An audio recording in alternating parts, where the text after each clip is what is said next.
his argument of Abraham, the signs of circumcision, and all the rest of that. In Romans 4:11, it says, "And he, Abraham, received the sign of circumcision, the seal of the righteousness of faith, which he had while still uncircumcised, that he might be the father of all those who believe, though they are uncircumcised, that righteousness might be imputed to them also."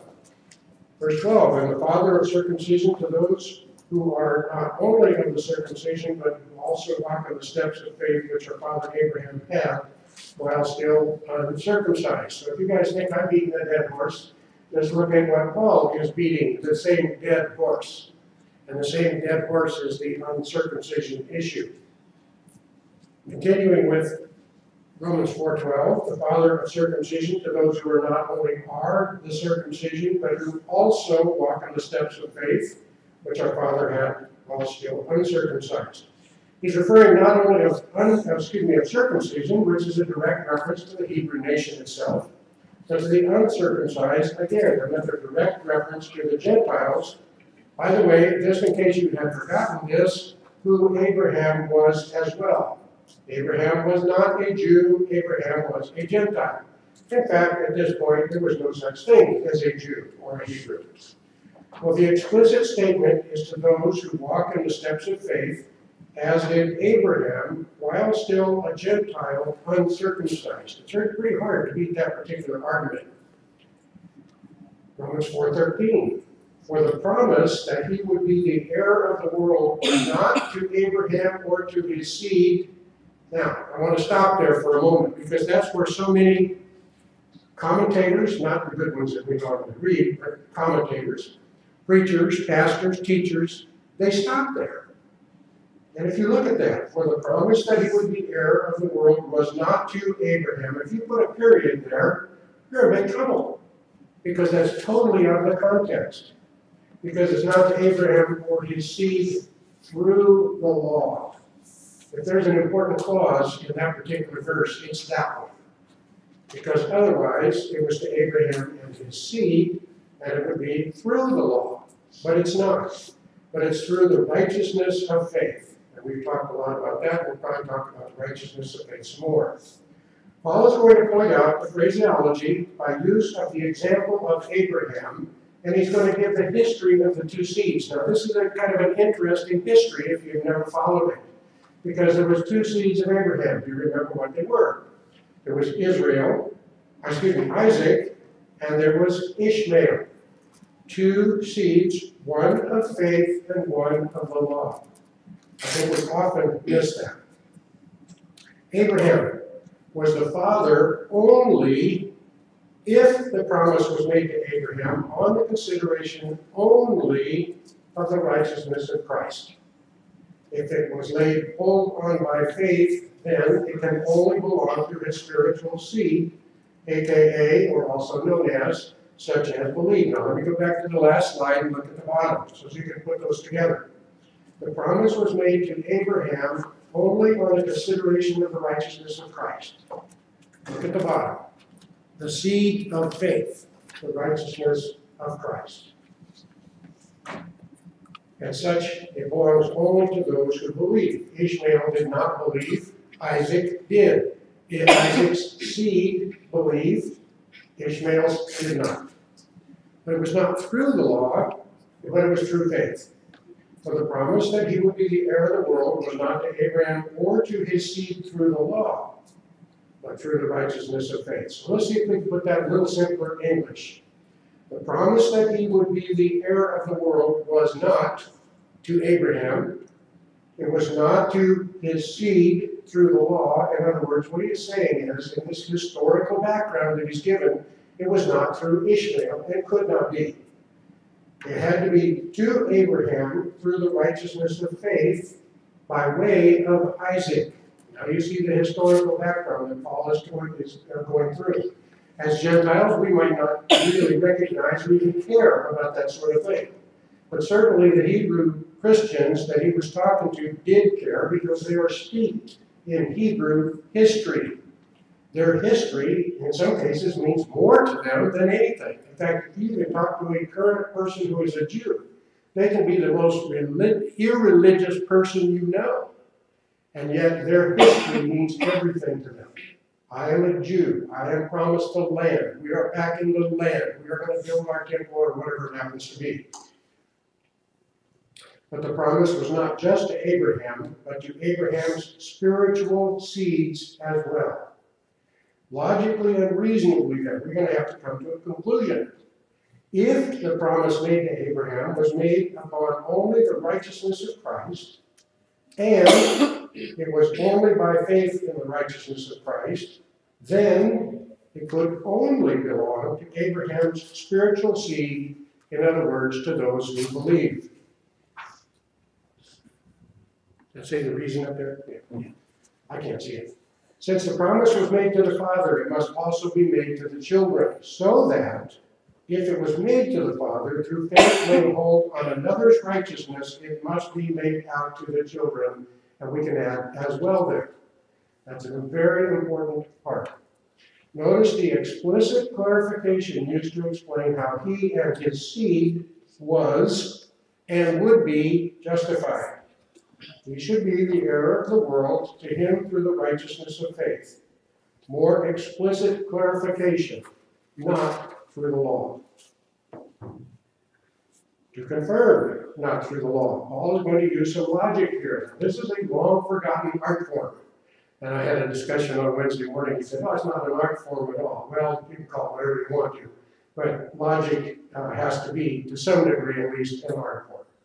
If anybody wants to be heirs of the promises and of the good things promised by the law, or his thinking he could, as if he had the ability to do so, keep the law, then faith serves no useful purpose at all. Interesting statement. If a person believes that he can gain righteousness by keeping the law, then faith means nothing. There is no such thing as faith if you're keeping the law. Because faith goes out of a man and seeks righteousness in another. Therefore, the promise can be of no effect. If, or should, if a man can even be capable of doing a meritorious work, which, by the way, we understand he cannot, but if he could, the promise then cannot be a promise, because what was seen as a promise is no longer a promise, but a debt owed for the work that was done. Which you want to see? No, I couldn't read it because of the light. Because of light? That's better. That works? Yeah, We've had that problem since we've been here with the light. Pardon? Blackout curtains. And we need one for there, that's for sure.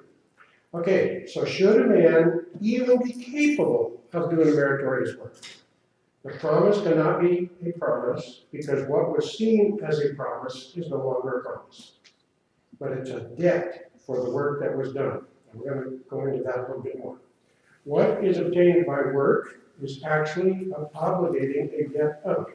And it is not the free grace that was promised. If you have a job, and you have 40 hours, 35 hours, or so much an hour, doesn't really matter what it is, the person that you are working for has laid a contract to pay a certain amount per hour. That becomes a debt to him. He owes you something. He owes you what he said he would give you. But you worked for it. If the same person said, I'm not going to give you any money, you're just going to come down here and sit, if you want to, there is no debt. Maybe the Discovery Shop is a good place to just kind of, where they have all of those volunteers. There is no debt there. There is nothing owed to those people. Some of them spend 20, 30, 40 hours a week volunteering. There is no debt.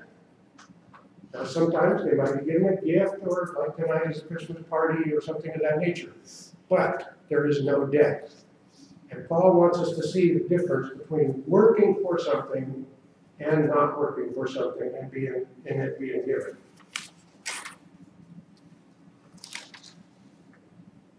Here's what the law does bring. The law brings wrath. Now we're going to look a little further down the road. We're going to define what wrath is. We normally just think of it as anger. Well, we're going to find out that it's not, it may be, but it's not just that.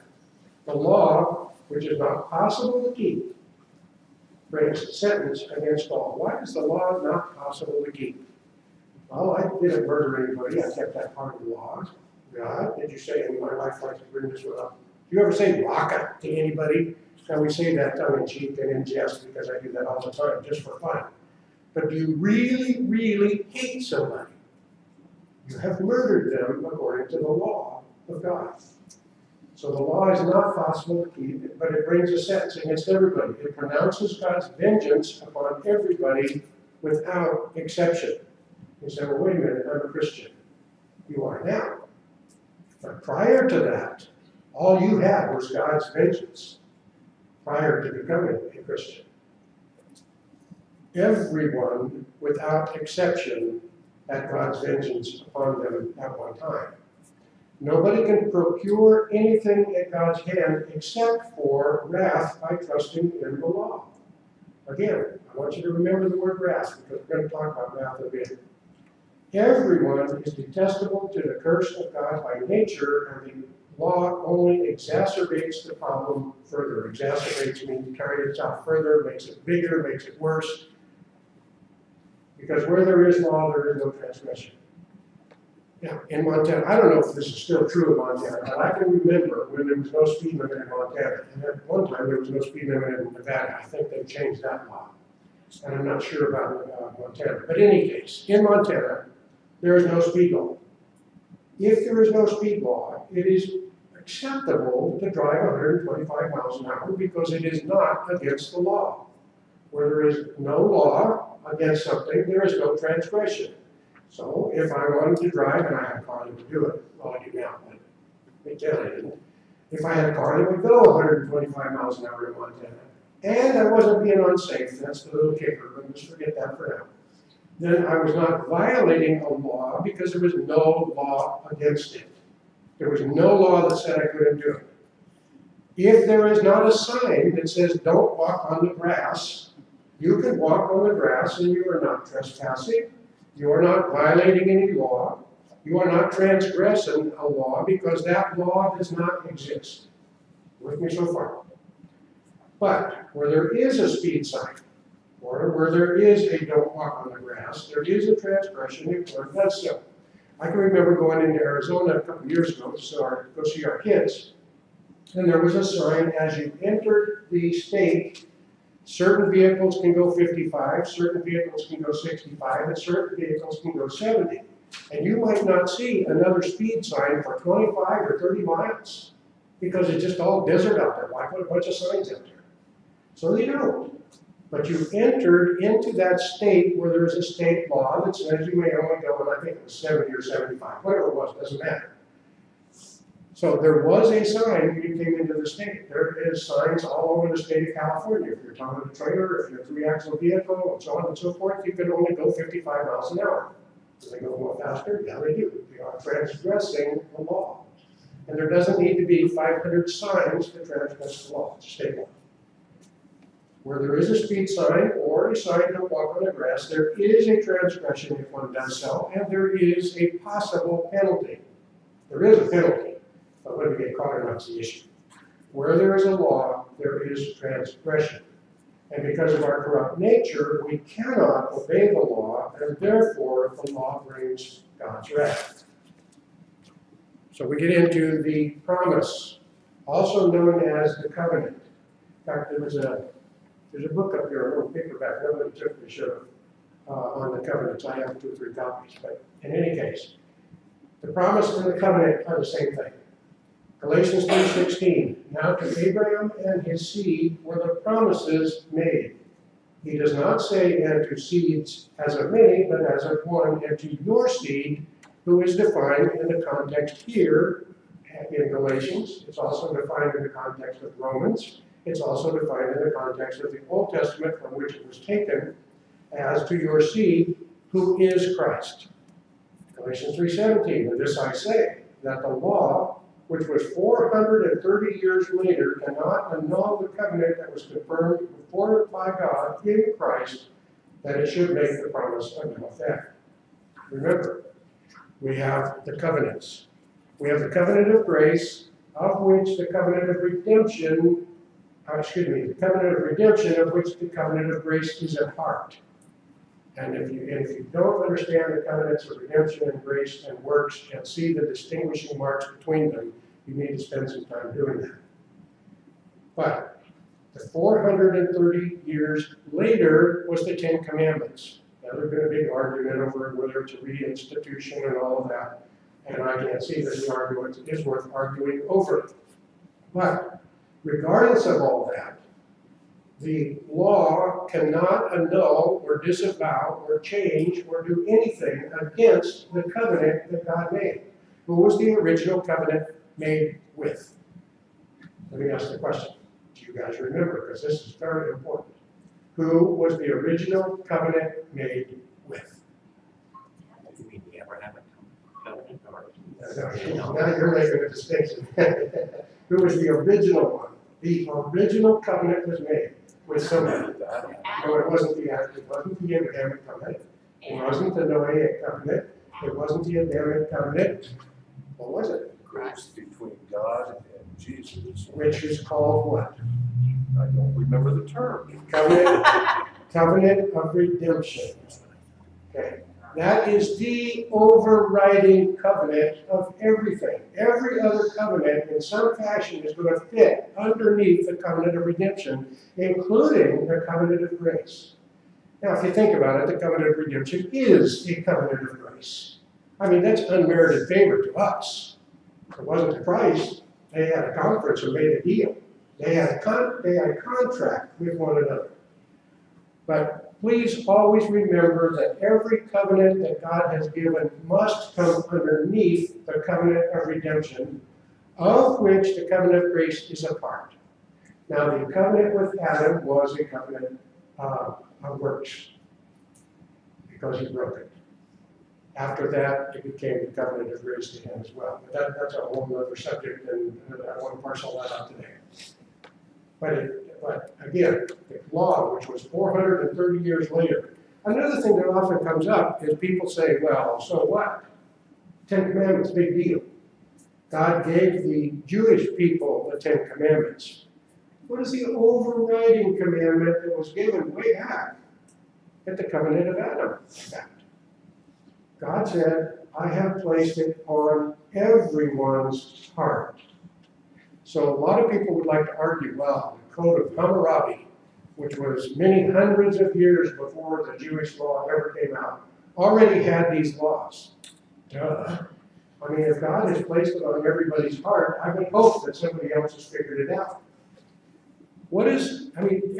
Almost everybody, except for whack jobs, almost everybody says, you shall not murder. Right? Almost everybody understands, whether they do it or not is another issue, you shall not steal. Everybody knows you don't take another man's wife or another man's husband, even though it's done. Everybody knows all those rules. Those have been rules since Adam, because God has placed them in every soul's heart. There is not a single soul that has ever been born, if you will. There's a word for that, I can't think of it at the moment. But aside from that, everybody knows that. And everybody would agree. Doesn't mean culture's not going to try to change it, but everybody would agree that you don't do these things. If the inheritance is not of law, it is no longer of promise. But God gave it to Abraham by promise. You can substitute the word covenant if you want to. And the promise or the covenant was what? The righteousness of faith in Christ, the seed, the definite article, the seed, not a seed, but the seed would be given to Abraham and his spiritual seed. The promise of free grace. This covenant to Abraham and his spiritual seed contained everything necessary for a believer's well-being here or hereafter. It had the promise of the life that now is and of that which is to come. 1 Timothy 4:8, for bodily exercise profits a little, but godliness is profitable for all things, having promise of life that now is and of that which is to come. If you are a Christian, you are already living in eternity. By virtue of the covenant of grace, believers, who are the believers, the true heirs of Abraham, have just right and title to all the promises touching his life, even the temporal things of it, insofar as they may serve for God's glory and the promoting of their spiritual and saving interests. Without going into a big to-do about this, we often wonder why bad things seem to happen to Christians. They seem to happen to Christians, and we wonder why it happens. And according to Scripture, it's for our own good. So, as all things are theirs, 1 Corinthians 3, 21 to 23, therefore, let no one boast of men, for all things are yours. That is all, meaning absolutely all. Whether Paul or Apollos or Cephas or the world or life or death or things present or things to come, all are yours, and you are Christ's, and Christ is God's. Pretty interesting promise, wouldn't you think?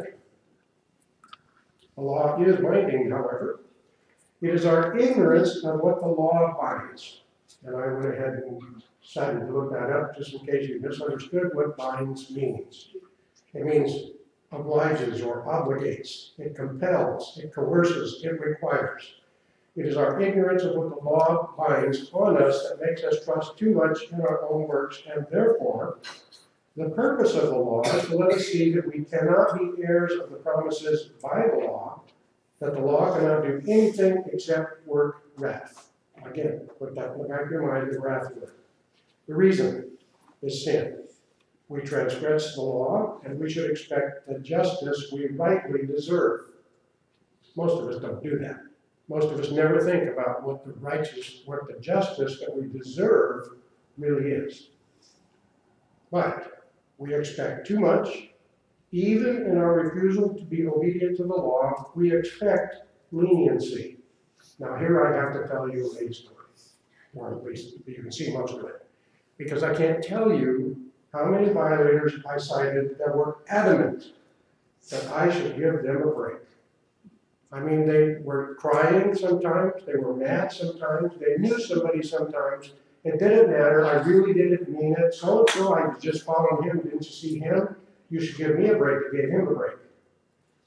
Thousands, since I think I calculated 21,000 tickets while I was a highway patrol. Probably of the 21,000, I would bet you that 17,000 of them asked for a break. Can't you please give me a break?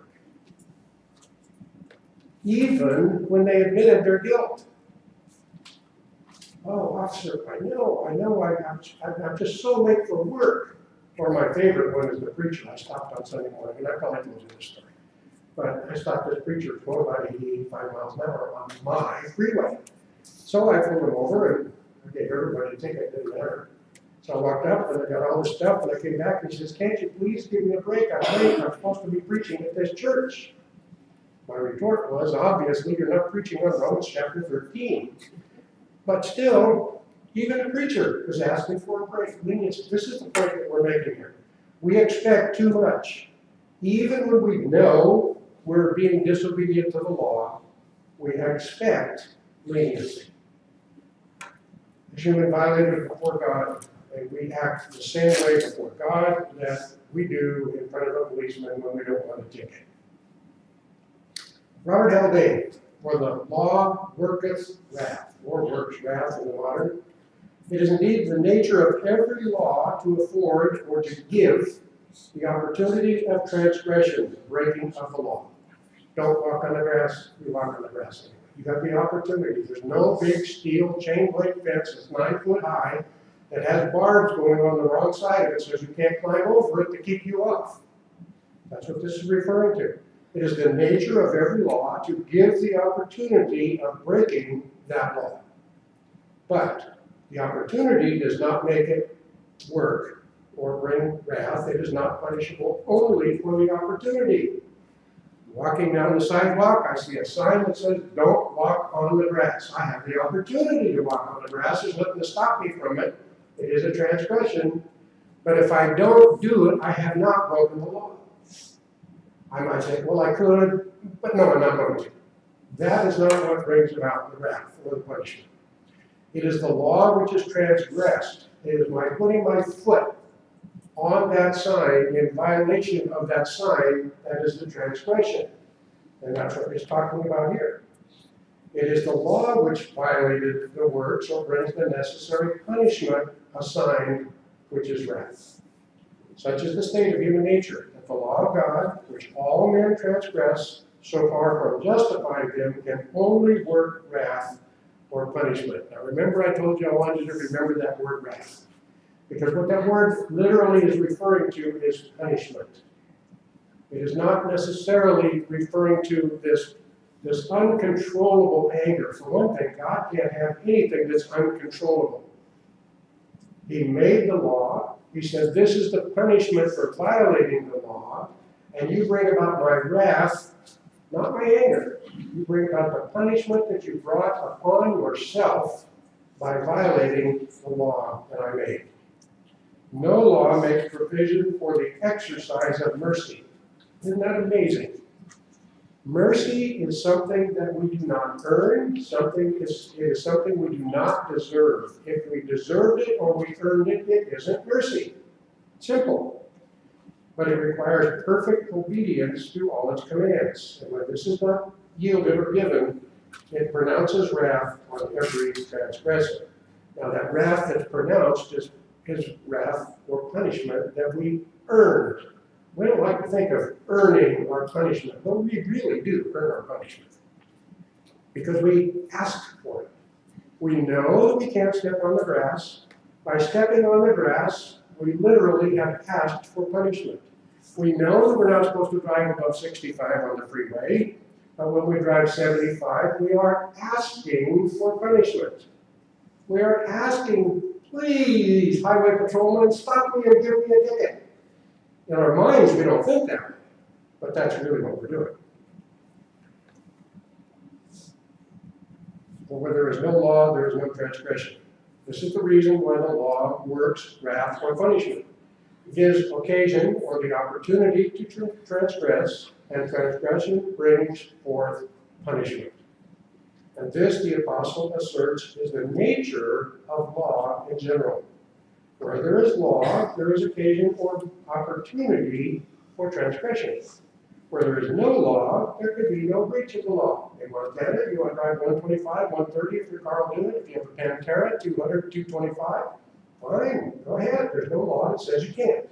And there is no penalty where there is no law. If a man could be placed in a situation without law, he would not be exposed to punishment as guilty. For a sin is the transgression of the law, so no transgression could be charged on him.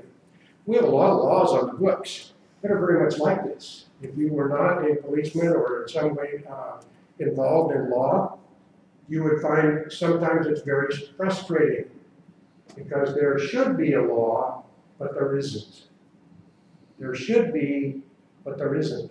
And yet there are so many laws on the books that it takes more space than I've got to put my books on to tell us what all the laws were. Now the problem with many laws is there is no punishment for that law. This is one of the hardest things for me to learn in 1970 when I first became a highway patrolman. The teachers would go through and say, here's a law out of this particular section, but there's no punishment. So the question to us was, can you give this guy a ticket or can you arrest him? And the answer, of course, we thought was, well, sure, there's a law that says you can't do it. But if there's no punishment to that law, then you cannot arrest that person. Kind of an interesting situation that they would write such law, but nevertheless. The assertion, then, considering the character of man, where law exists, there must be opportunity for transgression. And it is only where there is no law, there is no possibility for transgression, as it says in chapter 5, verse 13, which we're going to get to someday. Sin is not or cannot be imputed where there is no law. From all of this, it follows. It's logical. It makes sense. That if the fulfillment of the promise was dependent on man's obedience to the law, the obtaining of the inheritance by faith would be made void. So if somehow you can figure out how the works that you do, the meritorious things that you think you're doing, is going to save you, then what Paul is saying is, there is no mercy for you. You are dead in your trespasses and sins, and you are going to hell. And that's basically what he's saying. Because the obtaining of inheritance by faith would be made void if you were to meritoriously obey the law. Now, I added the adverb, actually. I had that adverb there because we are required to do works, but they are not meritorious. They are in response to God's love and mercy to us. We want to do the right thing because of what God's done for us. But if we think that by doing the right thing, we are going to earn brownie points with God, then the faith and the mercy is made void, is what Haldane is saying here. And so the promise would become of no effect. Thus, the possibility of obtaining the inheritance would be destroyed altogether. Grace and debt cannot be combined. A reward must be given or rewarded as a result of either grace or of debt, on account of works performed, and these cannot be combined. You can't mix grace and law or debt. As a rule, Arminians see the possibility of the combination. This is where we have issues with those who are Arminians, is they think that it is a combination of things. It's God on one side, Satan on the other, and you in the middle, and you're going to choose, and you're going to choose by your obedience. Nothing could be further from the truth. They cannot be combined. They see the possibility of combination. Obviously, even they think they put much more emphasis on the grace and the mercy, because they do understand without grace and mercy that they can receive nothing. But they still think that these works are so important meritoriously. And that's where the problem is. But grace, which is a gift, and debt are total opposites. When you give Christmas gifts anymore, we almost expect something from somebody else. Bernice and I buy presents for each other all year long, and we put them in a room or a box somewhere. We forget about them until Christmas. Oh, look at what I got. Well, yeah, I'm the one who paid for it. I knew what I was getting. But I've forgotten all about it. But still, it's a gift. I said, I would sure like to have that. She said, well, why don't you get that for Christmas? Or she says, I would like to have this. I said, why don't I get you that for Christmas? The gifts. It's not trading. Usually I wind up with more than she does. That's me here and there. But a gift is something for which there is no repayment. There is nothing that you can do to repay for that gift. If you do, it is now a debt, and it is not a mercy or a gift. Gifts and grace are total opposites. For Romans 11:6, and we're still a year away from there. If by grace then is no more works, otherwise grace is no more grace. But if it be of works, then it is no more grace, otherwise work is no more work. So we have grace as a reward. So then, the reward could not be bestowed through the works of the law, meritoriously, of which every man is a transgressor, and which therefore could only work punishment to him. So if you think that you are meritoriously earning any of your salvation, meritoriously is the key, then you are a transgressor, and all you're doing is bringing more punishment upon yourself. You say, well, wait a minute. You know, I'm doing this work. This should be worth something. No, it's worth nothing, because you are taking away from what God has done. If you can do it, then you are subtracting from what God has done. That's an important thing to remember. It, the reward, must be conferred by grace through faith, which can in no way be considered as meritorious, but it is the gift of God, and the believer simply receives Christ's righteousness. You see, even as Christians, we are not in and of ourselves righteous. We have received Christ's righteousness. He has imputed that righteousness to us. Imputed it, the righteousness and so forth, justification. the declaration that he has made. Now, we are being sanctified, which will come up later. But it is the gift of God, and the believer simply receives Christ's righteousness, opposed to the whole of this discussion for the works of man in every description. So, in this way, I hope you see the progression of the argument, the way it's going here. So, the promise to Abraham and his spiritual seed is bestowed by grace, by mercy, freely. It is a gift. And this is in accordance with the whole plan of salvation that regards man as a sinner, and according to which, as has been shown in chapter 3:27, any boasting is excluded. What would boasting be? What would you do if you did something that was so great that it was seemingly worth something meritorious? Look at what I have done. How I have been to church, and I'll use this example. When I was young, my folks made sure that I attended church every single Sunday. I still have, I get kind of rusty and morbid and so forth, but I still have the center pin and the 6 additions to the bottom of my pen where I never missed a Sunday school in 6 years, and I have pins to prove it. Wow, what a great Christian I must have been at that time to earn all of those little buttons to hang on my lapel so everybody could see how good I was. Man, I went to Sunday school every year for 6 solid years without missing one. And that's the kind of thing that we do when we do something for God. I went out and witnessed, or I went out and I led this person to Christ, or I brought this person in, whatever it is that you think you did. This is, man is regarded as a sinner. Boasting is excluded, which also gets rid of everything meritorious. And he is saved, not of works, but by grace through faith. And you all know Ephesians 2:8 and 9. In no other way. So in no other way then, but through faith could salvation have been by grace.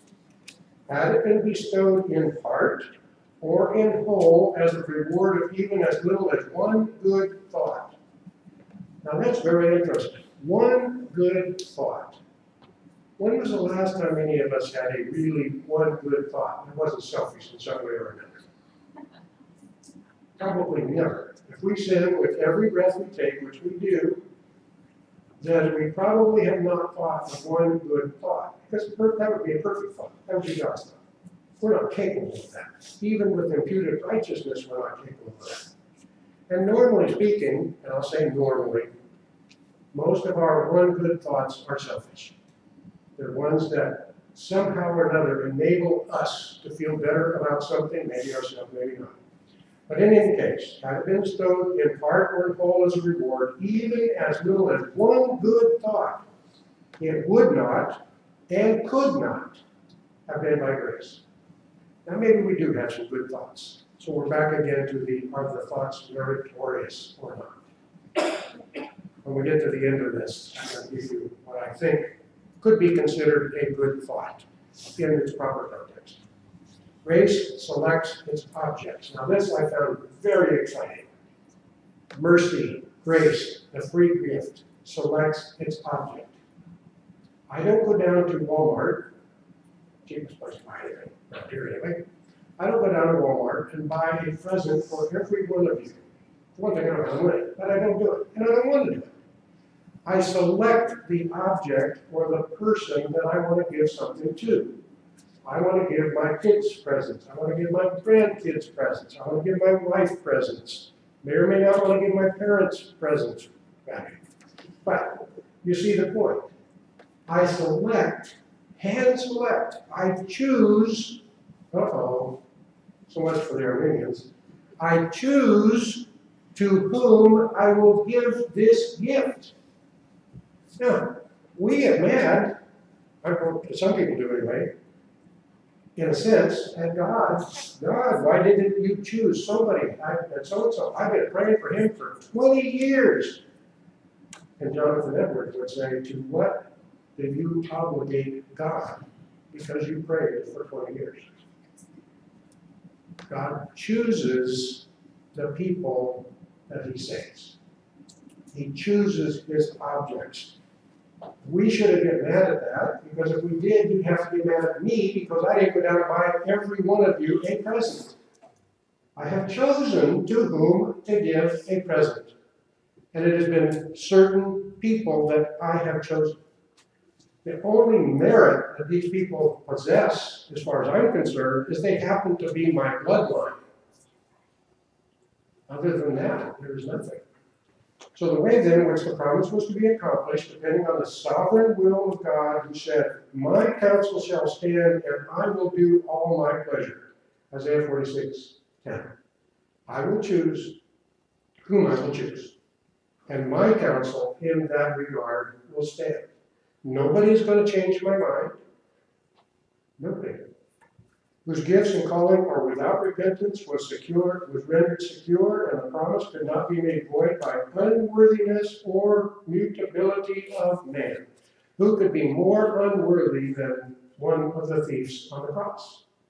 For that matter, who could be more unworthy than me or you?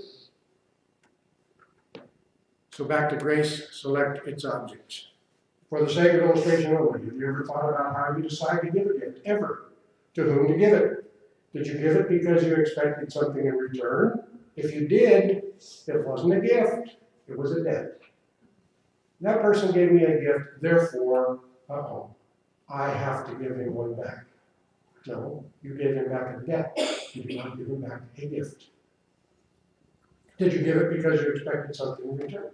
Did you owe it to that person, regardless of the reason? A duty, for instance, whether actual or perceived. If you did, it was a debt. Say somebody gives me a present. It is a gift. They don't expect anything in return. But I, in my mind, have decided I better give them something back. I'm not giving them a gift. I am returning and paying a debt. Right? I'm not really trying to ruin your Christmas. Did you give that gift as a reward, regardless of what you called it? If you did, it was a debt. It was a reward, but it was a debt. The person who receives, by the way, I found out my friend died. He died in July. Leo Thorson, a Congressional Medal of Honor guy that was my friend. He got a Congressional Medal of Honor. He didn't ask for it. He didn't really earn it.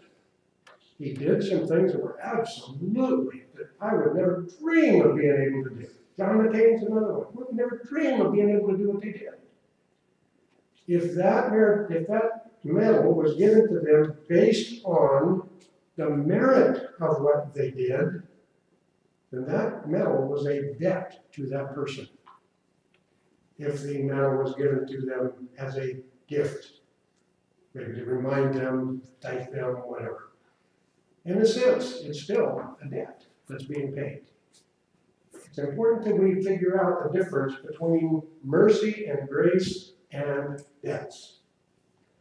Did you give to that person out of pure love and affection of that person? If you did, it would be a debt or reward. It actually was a gift, and you selected the person that you gave it to. God graciously subjects his objects. Again, trying to just, beat this dead horse until we understand it. Does God owe, very important word there, mankind as a whole anything? Now, you need to be very careful how you answer that question.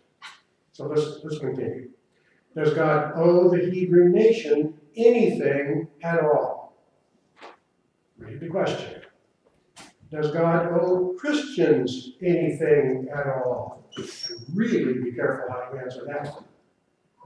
To whom or to what does God owe anything as a debt? He does. Careful how you answer.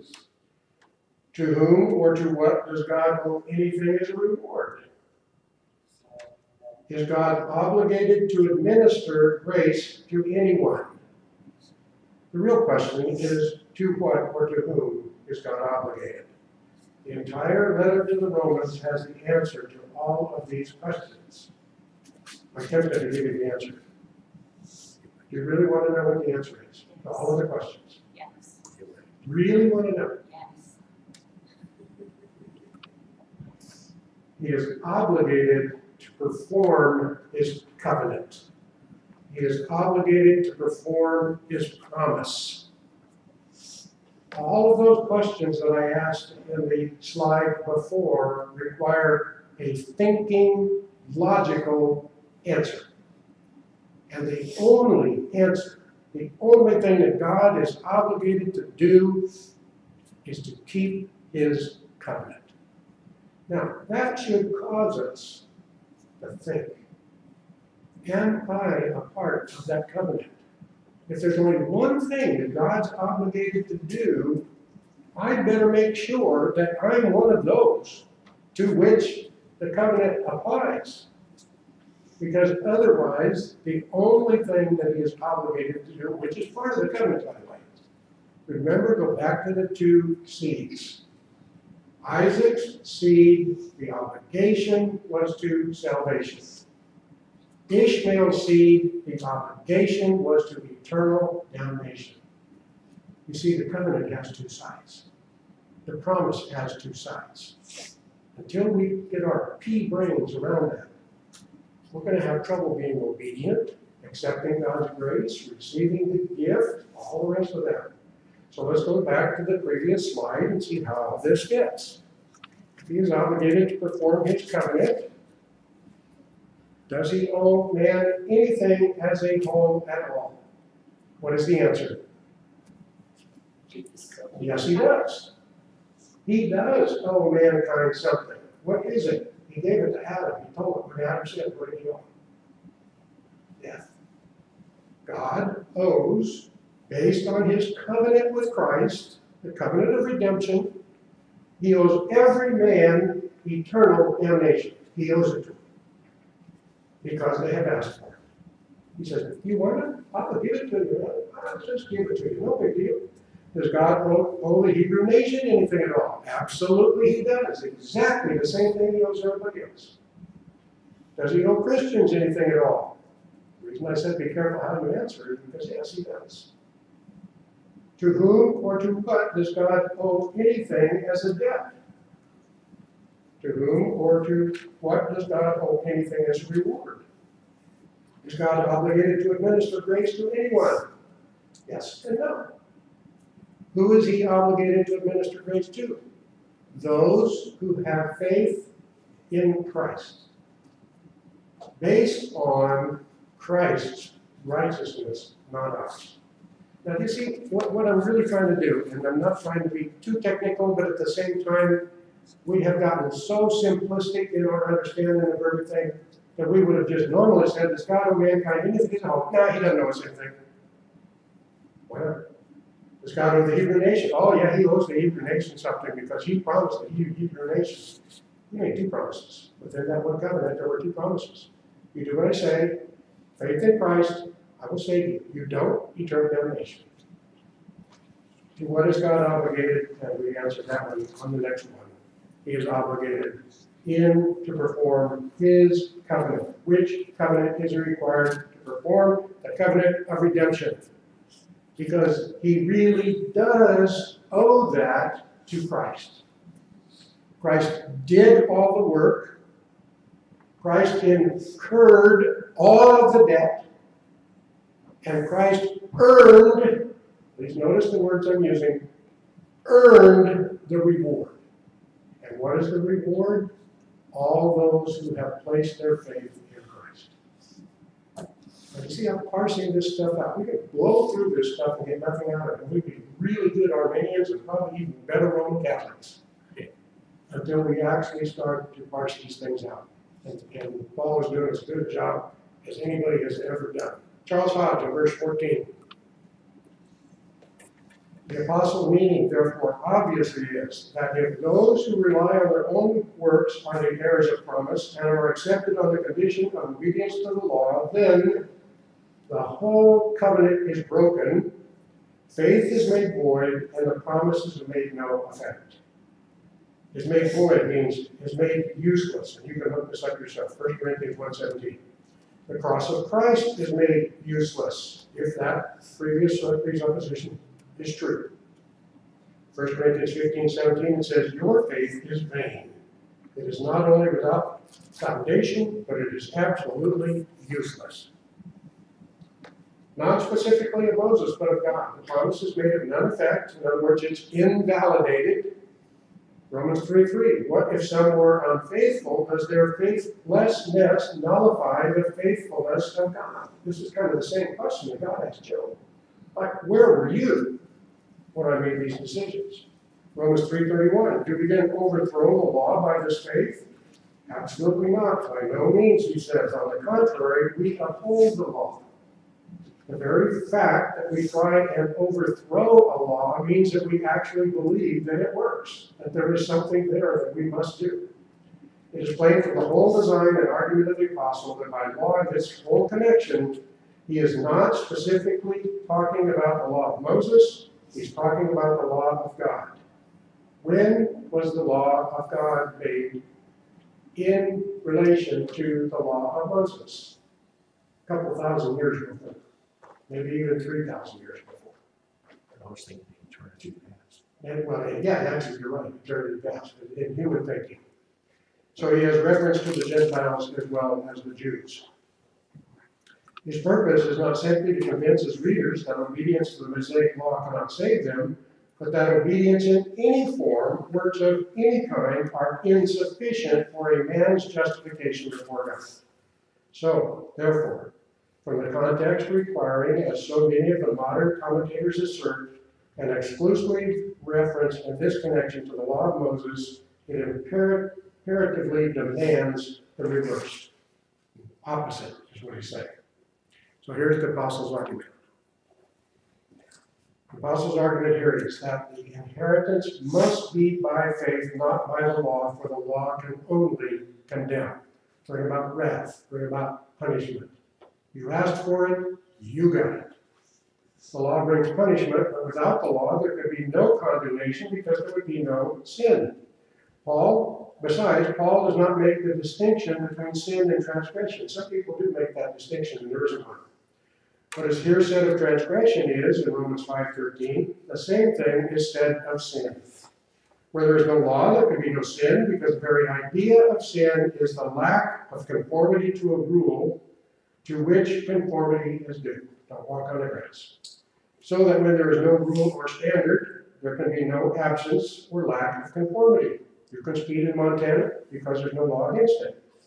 Since this is the meaning of the clause, it is obvious that by the law, the apostle is not referring to the Mosaic law, but to the law as the standard to which, and this is a key, rational creatures are bound to be conformed. Now, who is a rational creature? A rational creature is one who is created in the image of God, which means that all the rational creatures began way back with Adam. Every person that has ever been born has been a rational creature if he was in the image of God. Now, if you can show me somebody who was not created in the image of God, then I will show you an irrational person. But there is no such person. Understanding Paul's idea of law. If men would only acquiesce in Paul's idea of law, they would not fail to receive his doctrine concerning sin and justification. If the law is holy, just and good, if the law is spiritual, taking recognition or cognizance not only of outward act, but of feelings, not only of active feelings, but of the inherited states of mind from which they come, if it condemns all lack of conformity to its own inflexible standard of complete perfection, then there must be an end to all hope of being justified by the law. And I hope we can see that. And finally, here's John Murray. The sequence of thoughts goes like this. The law of God exists, no question. Every man was created as a rational being. Every man knows that there is a law. Sinful man is always transgressing the law. He is always sinning continually, and he can do nothing else but sin. Therefore, the wrath of God is provoked to apply his punishment against sin. Paul's enunciation of this is summarized. That is why he says the law works or brings punishment. It brings about punishment only, however, because of sin. Favor and promise cannot come by the law. This consideration of the law brings punishment is pertinent to the hypothesis which Paul has stated in the preceding verse. For if it is by the wrath of God that law brings about, then there cannot be by law the favor which faith and promise, covenant, presuppose. By the law, the context of faith and promise is eliminated. The opposite comes into operation, and faith and promise are therefore made void, useless, null and void, canceled, annulled, negated, and any other synonym you want to add to that list. So think about this. What is the greatest commandment?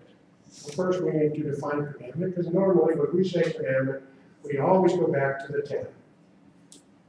But any commandment is a law or rule. When I was raised, there were commandments in my house. You shall not do this, that, or the other thing, whatever those things happen to be. And if you did this, that, or the other thing, you were punished in some form or another. Anybody that's ever had parents understands that. The commandment can be a statute, an ordinance, or other rule enacted by an authority. We may not like all the laws that they give us in Congress or in the state or whatever, but they are still commandments or laws or ordinances. And they do have the authority, Romans 13 says.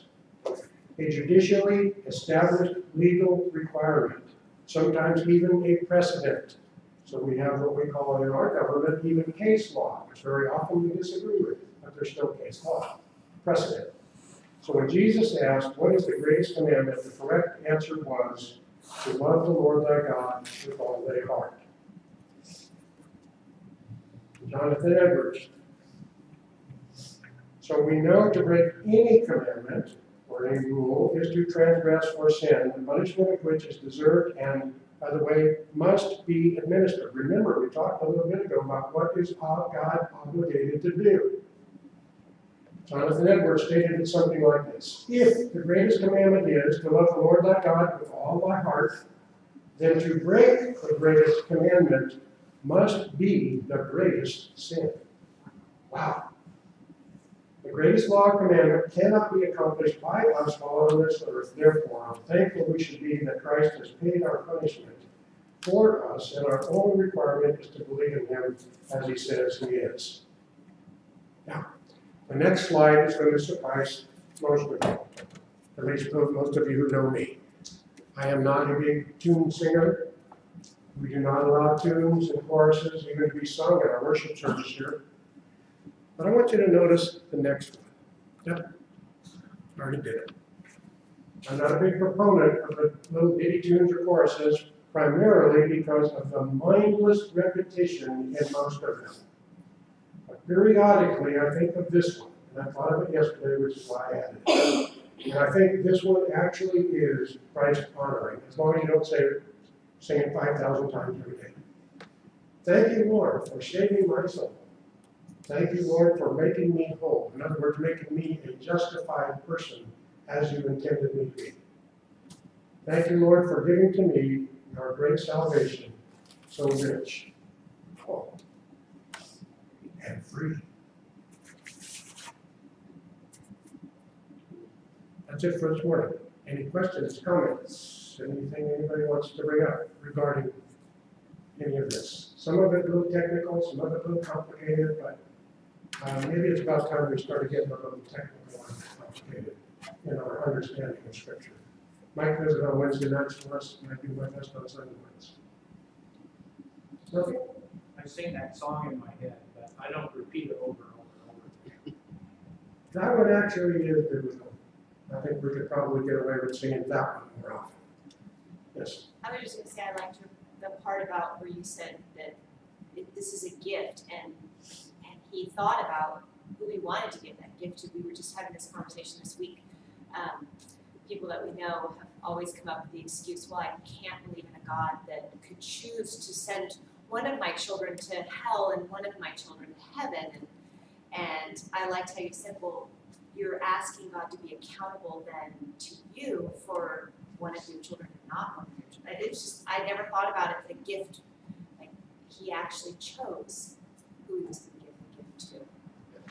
And there's also something problem with that very question. I can't. Right. It's not, I can't. It's that I refuse. Yes, Juanita? I have a question just to do with this. If God put the seed of Jesus into Mary, and Joseph and Mary had children, did Jesus have brothers and sisters? Yes, he did. Half brothers and sisters. The Holy Spirit was the father, and Mary was the mother. So just like anybody that's had a foster father or an adopted father or something like that, where they have in fact, Denise has 3 half sisters and 2 half brothers. So he did have. So yeah, he had brothers and sisters. Absolutely. Happens.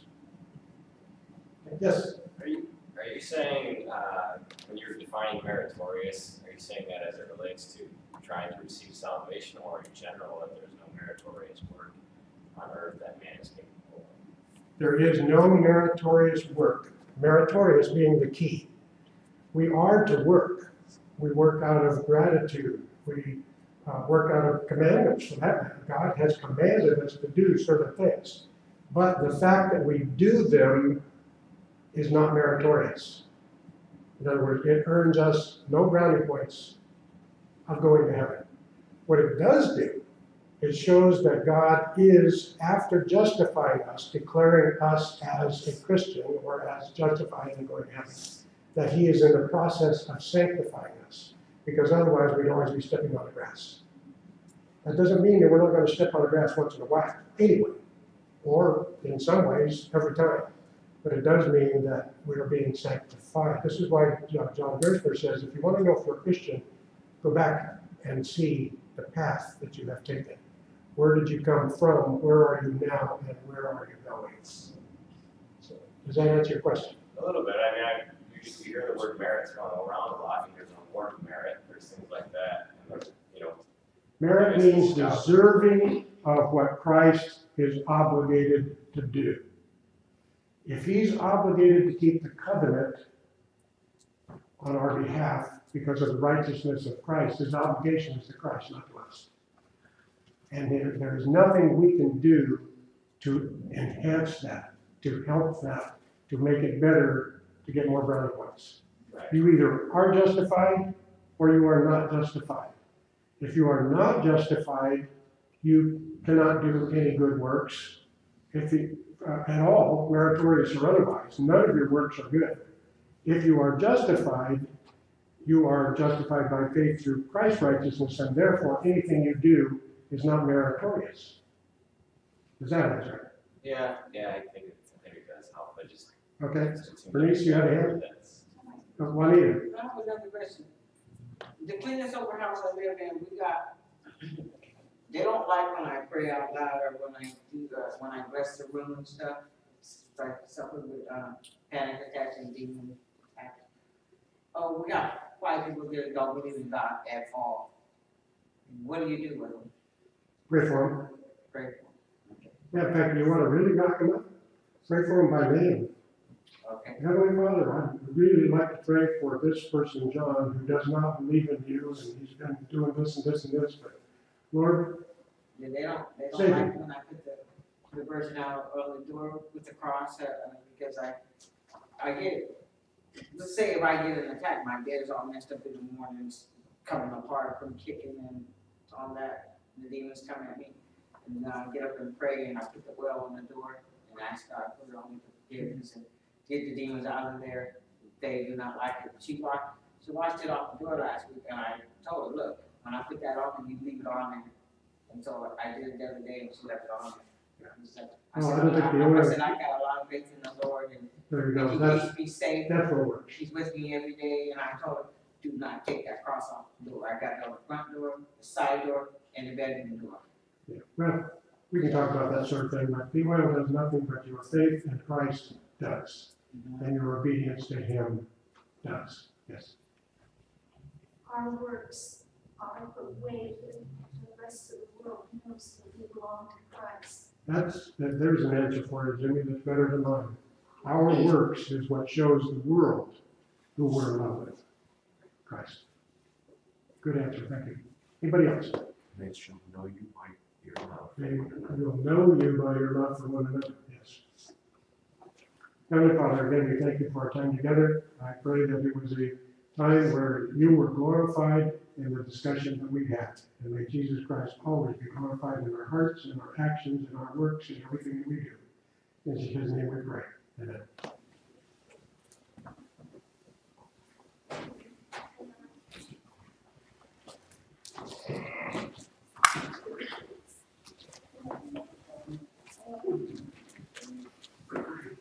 We'll be talking on that on Wednesday night. So interestingly enough, I knew it. which,